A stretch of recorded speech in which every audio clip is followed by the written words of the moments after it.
ഓണൊക്കെയല്ലേ വരുന്നേ. അപ്പോൾ അമ്മയുടെ കൈകൊണ്ട് ഉണ്ടാക്കിയ കണ്ണൂർ സ്പെഷ്യൽ അവിയലിൻ്റെ റെസിപ്പി കാണാം കേട്ടോ. പച്ചക്കറികളൊക്കെ കഴുകി വൃത്തിയാക്കി നന്നായിട്ട് തന്നെ അരിഞ്ഞെടുക്കാം. ഇനി ഒരു പാത്രത്തിലേക്ക് ഇട്ട് കൊടുക്കുന്നുണ്ട്. ആവശ്യത്തിന് പച്ചമുളകും, ഇനി ഇച്ചിരി വെളിച്ചെണ്ണയും, പച്ച വെളിച്ചെണ്ണ കേട്ടോ. ഇനി അതിലേക്ക് മഞ്ഞൾപ്പൊടിയും ഉപ്പും ചേർത്ത് നന്നായി മിക്സ് ചെയ്ത് ചെറുതീയിൽ വേവിച്ചെടുക്കാം. വെള്ളമൊന്നും ചേർക്കണ്ട കേട്ടോ, പച്ചക്കറിയിൽ നിന്ന് തന്നെ ഇറങ്ങി വന്നോളും.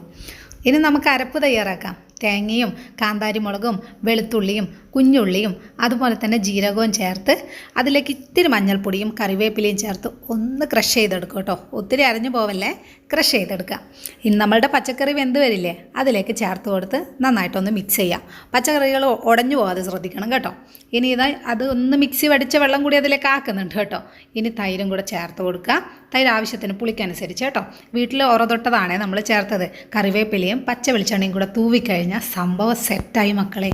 അപ്പോൾ ഇതാണ് കണ്ണൂർ സ്റ്റൈൽ അവിയൽ കേട്ടോ. അമ്മ ഉണ്ടാക്കിയോണ്ട് പറയല്ല, സൂപ്പറാണ്.